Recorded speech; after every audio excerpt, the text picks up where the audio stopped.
మీ క్షేమాభివృద్ధిని వారి కుటుంబానికి దయ ఈ రీతిగా ఈ యొక్క పుట్టినరోజు ఈ కేక్ కటింగ్ కార్యక్రమంలో పాల్గొన్నటువంటి చిన్న బిడ్డలందరినీ పెద్దలను నాయన అందరినీ కూడా మీరు పేరు పేరున ఆశీర్వదించి దీవించి బలపరిచి నాయన దీర్ఘాయుష్తో నింపి కాపాడమని యేసయ్య పరిశుద్ధ నామములో అడిగి వేడుకుంటున్నాం తండ్రి. ఆమేన్. తండ్రి కుమార పరిశుద్ధాత్మ త్రియేక దేవుని దీవెన ఆశీర్వాదాలు క్షేమం భద్రత నెమ్మది ఇదిగో పుట్టినరోజు జరుపుకుంటున్నటువంటి సముజల భవిష్యత్ అంతటికి కూడా ఇదిగో తల్లిదండ్రులకును అదే రీతిగా అక్కడ చేరినటువంటి చిన్న బిడ్డలు పెద్దవారందరికీ కూడా సదాకాలం తోడు నడిపించి కాపాడి వర్ధల చేయనుగాక. ఆమేన్. ఆమేన్. నన్ను రానైనా లావణ్యమ్మా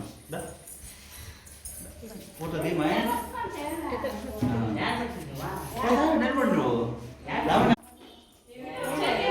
కూర్చోమని